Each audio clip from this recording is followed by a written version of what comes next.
और कुछ भी इसके 3-4 नाम आपने देखा, रक्त, खून, रुधिर, ब्लड कहिए, लेकिन वास्तविक रूप से ब्लड है क्या, यह सबसे बड़ी बात है। अगर हम ब्लड को बाह्य रूप से देखें तो यह गाढ़ी संरचना लगती है, एक तरल है जो गाढ़ा है, छूने पर हमको चिपचिपा भी दिखाई देता है, चिपचिपा है। अगर हम जल से इसकी तुलना करें तो जल से भारी होगा थोड़ा सा। इसके अलावा अगर देखें तो यह अपारदर्शी है, अपारदर्शी है, आर पार इसके दिखाई नहीं देगा। अगली बात अगर देखें तो रक्त एक क्षारीय द्रव है। कैसा द्रव है? एल्कलाइन नेचर का है, क्योंकि इसका पीएच मान 7.4 होता है। इतनी बातें तो आप जानते ही हैं। अगर हम बताएं कि ब्लड है क्या वास्तविक रूप से, तो एक कनेक्टिव टिश्यू है, संयोजी ऊतक है। क्या है? संयोजी ऊतक है, कनेक्टिव टिश्यू है। और कनेक्टिव टिश्यू, कनेक्टिव टिश्यू जिसको हम कह रहे हैं संयोजी ऊतक, इस फॉर्म में है, तरल फॉर्म में है, लिक्विड के रूप में है, इसीलिए इसका नाम पूरा हमने कह दिया तरल संयोजी ऊतक। क्या कहा? तरल संयोजी ऊतक कहा। इतनी कुछ बेसिक बातें थी। हमने कहा कि रक्त है क्या?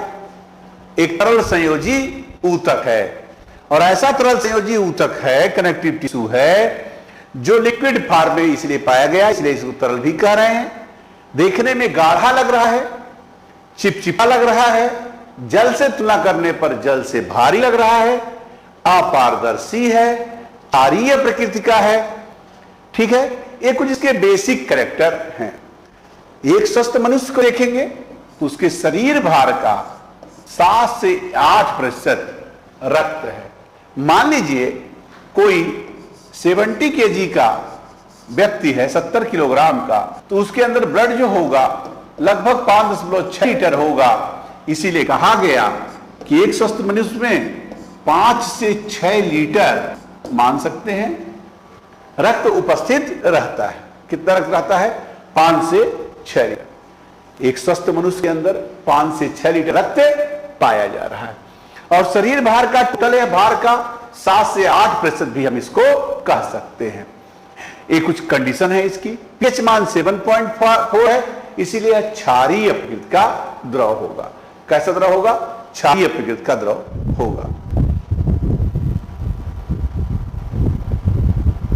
महेश हमारी बट प्रॉब्लम।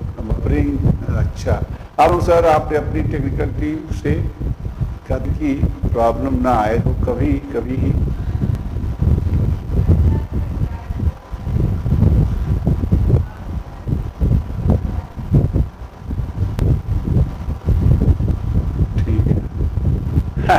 अभी भी समस्या है क्या? कोई अभी भी समस्या है आपको? कुछ लोग कमेंट दिख रहे हैं, कोई समस्या है अभी भी?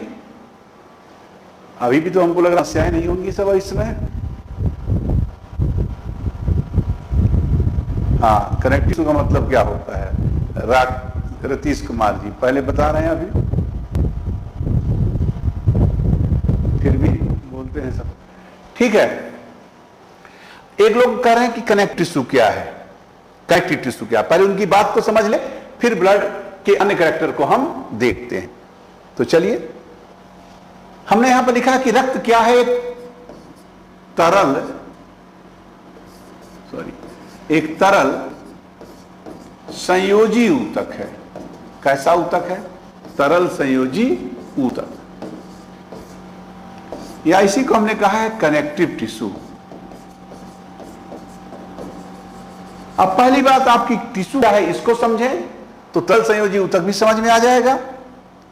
जैसे आप देखेंगे कोई सजीव है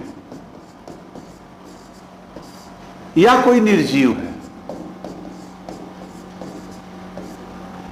सजीव मुख्य रूप से सेल से बना है, कोशिका से बना है, और कुछ सेल्स मिल करके टिश्यू बना रही हैं, ऊतक बना रही हैं। और यही ऊतक मिलकर के